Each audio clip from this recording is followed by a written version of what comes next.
तो भाई लोगों कैसे हो। मीना याद है कोटा फैक्ट्री के अर्ले सीजन का हार्ट और सोल, वो कैरेक्टर जो शायद सिलेबस में कहीं फिट नहीं होता था पर कहानी के सेंटर में खड़ा रहता था।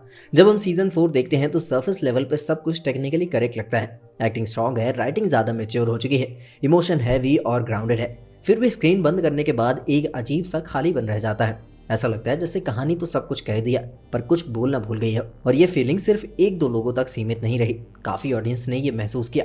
लोगों ने वर्ड्स अलग अलग यूज किए, वाइब नहीं आई, कनेक्शन टूट गया, पहला जैसा नहीं लगा, पर रूट इमोशन सेम था। कुछ मिसिंग था और धीरे धीरे समझ आया कि वो कुछ असल में कोई था, यानी कि मीना एक कैरेक्टर नहीं, एक पर्सपेक्टिव। मीना सिर्फ एक साइड कैरेक्टर नहीं था, वो कोटा फैक्ट्री का वो हिस्सा था जो सिस्टम के बीच रहकर सिस्टम को क्वाइटली क्वेश्चन करता था। जब बाकी सब प्रेशर, रैंक्स और एक्सपेक्टेशन के फ्लो में बह रहे थे तो मीना वहीं खड़ा रहकर पूछता था, पर अगर ये रेस ही गलत हुई तो? वो ना तो टॉपर था, न ड्रामेटिक रेबल हीरो, ना ही उसके पास कोई ग्रैंड मोनोलॉग होता था। वो बस एक कंफ्यूज था, ऑनेस्ट स्टूडेंट था, थका हुआ, डाउटफुल पर सिंसियर, बिल्कुल हम जैसे। इसलिए ऑडियंस उसे कनेक्ट करती थी। मीना एक कैरेक्टर कम और एक मिरर ज्यादा था। उसमें हम अपनी कंफ्यूजन देखते थे और अपनी थकान, अपना वो डाउट जो कभी टीचर से, कभी पेरेंट्स से और कभी अक्सर खुद से भी नहीं पूछ पाते थे। जब सीजन 4 में मीना बिल्कुल नहीं दिखता तो सिर्फ एक इंसान नहीं जाता है, शो का एक नजरिया चला जाता है।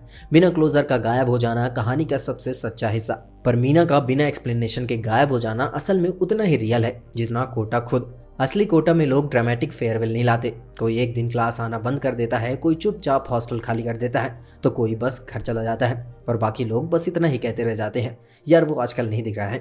न क्लोजर मिलता है, ना ही एक्सप्लेनेशन, सिर्फ साइलेंस। एंड सीजन 4 ने उसी साइलेंस को चूज किया। ये राइटर्स का एक कॉन्शियस, थोड़ा सा क्रूअल पर ऑनेस्ट डिसीजन लगता है, क्योंकि अगर मीना एक छोटे से गुड बाय सीन के साथ भेज दिया जाता तो हमें कंफर्ट मिलता, पर वो कंफर्ट झूठा होता। रियल लाइफ कंफर्ट देने का वादा नहीं करती और कोटा फैक्ट्री हमेशा से रियल रहना चाहता था, चाहे उसकी कीमत ऑडियंस की नाराजगी ही क्यों ना हो। सीजन 4 का टोन इसीलिए इतना अलग महसूस होता है। अर्ली सीजन्स ग्रुप एनर्जी पे टिके हुए थे, दोस्ती, शेयर स्ट्रगल, रात की चाय, साथ में पढ़ना, साथ में टूटना और साथ में उठना।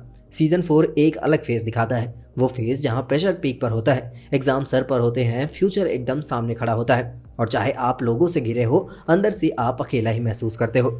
इस सीजन में हर कैरेक्टर अपने दिमाग के अंदर बंद है, वैभव गिल्ट और फियर के बीच फंसा हुआ है। जीतू भैया सिस्टम का हिस्सा होने के बोझ से धीरे धीरे टूट रहे हैं और जब कहानी इतनी इंटरनली फोकस्ड हो जाती है तो ग्रुप डायनामिक्स नेचुरली डिसॉल्व हो जाते हैं, दोस्ती बैकग्राउंड नॉइज बन जाती है। इसी वजह से उदय जैसे कॉमिक रिलीफ कैरेक्टर्स भी पीछे चले जाते हैं। जब टेंशन मैनेजेबल होती है तब ह्यूमर काम करता है, पर जब प्रेशर हद पार कर जाता है तो हंसना भी एक एफर्ट बन जाता है। सीजन 4 का कोटा वो जगह है जहां जोक्स फोर्स्ड लगते हैं, शायद इसीलिए राइटर्स ने कॉन्शियसली ह्यूमर को कम कर दिया।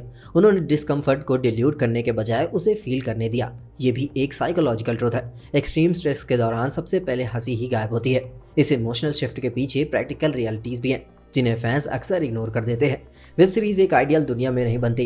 एक्टर्स के शेड्यूल होते हैं, बजट होते हैं और कैरेक्टर्स को वापस लाने का मतलब होता है कि कहानी को दोबारा से रिस्ट्रक्चर करना। मेकर्स के पास सिर्फ दो ही चॉइसेस थी, या तो वो सबको थोड़ा थोड़ा लाकर उनका इम्पैक्ट कम कर दे या फिर कुछ कैरेक्टर्स की अब्सेंस को ही कहानी का हिस्सा बना दे। उन्होंने दूसरा रास्ता चुना, रिस्की था पर डिसऑनेस्ट नहीं। ऑडियंस को ज्यादा दर्द इसलिए हुआ क्योंकि कोटा फैक्ट्री सिर्फ एक शो नहीं था, वो एक इमोशनल टाइम कैप्सूल था। हम अपना पास्ट देख रहे थे, अपनी कोचिंग लाइफ, अपनी दोस्ती, अपनी थकान। जब सीजन 4 ने वो कंफर्ट वापस देने से मना कर दिया तो नेचुरली रेजिस्टेंस आया, पर शायद सीजन 4 का काम कंफर्ट देना नहीं था। मीना का असली फेट ये नहीं था कि वो फेल हो गया हो या फिर लॉस्ट हो गया हो। मीना उन स्टूडेंट का सिंबल बन गया जो सिस्टम से बाहर निकल जाते हैं, जो रेस छोड़ देते हैं पर लाइफ नहीं, जो अपनी डेफिनेशन खुद लिखने का रिस्क लेते हैं। उसका ना दिखना भी एक मैसेज है, सक्सेस का एक ही रास्ता नहीं होता और जो रास्ता छोड़ दे जरूरी नहीं कि वो हार गया हो। इसलिए मीना आज भी याद आता है। सीजन 4 परफेक्ट नहीं था, शायद इसीलिए वो इतना डिवाइड करता है, पर वो झूठा भी नहीं है। मीना, उदय और बाकी कैरेक्टर्स का गायब हो जाना एक इमोशनल लॉस है और वो लॉस फील होना चाहिए, क्योंकि अगर आपको कुछ चुभा ही नहीं तो कहानी अपना काम ही नहीं करती। शायद इसीलिए मीना आज भी याद आता है, क्योंकि कुछ लोग सिर्फ एक फेज के लिए आते हैं पर पूरी जिंदगी इम्पैक्ट छोड़ जाते हैं। हो सकता है मीना कोटा छोड़ चुका हो सकता है उसने इंजीनियरिंग छोड़ दी हो, या फिर हो सकता है वो कहीं और खुद को ढूंढ रहा हो, पर इसका मतलब ये नहीं कि वो हार गया है। कुछ लोग रैंक चेज नहीं करते हैं, वो खुद को चेज करते हैं, और जो खुद को ढूंढने निकल जाए वो कभी ट्रूली लॉस नहीं होता। मीना का ना दिखना एक लॉस जरूर है, पर एक रिमाइंडर भी कि हर सफर सेम ट्रैक पर नहीं चलता और हर कहानी सेम जगह खत्म नहीं होती। शायद इसीलिए जब भी कोटा फैक्ट्री याद आता है तो मीना भी याद आता है, क्योंकि कुछ कहानियां स्क्रीन पर खत्म होती हैं पर दिल में हमेशा चलती रह जाती हैं। तो दोस्तों आज के लिए बस इतना ही। वीडियो पसंद आया तो लाइक करें, शेयर करें और चैनल को सब्सक्राइब करना मत भूलें। मिलते हैं नेक्स्ट वीडियो में, तब तक के लिए बाय बाय।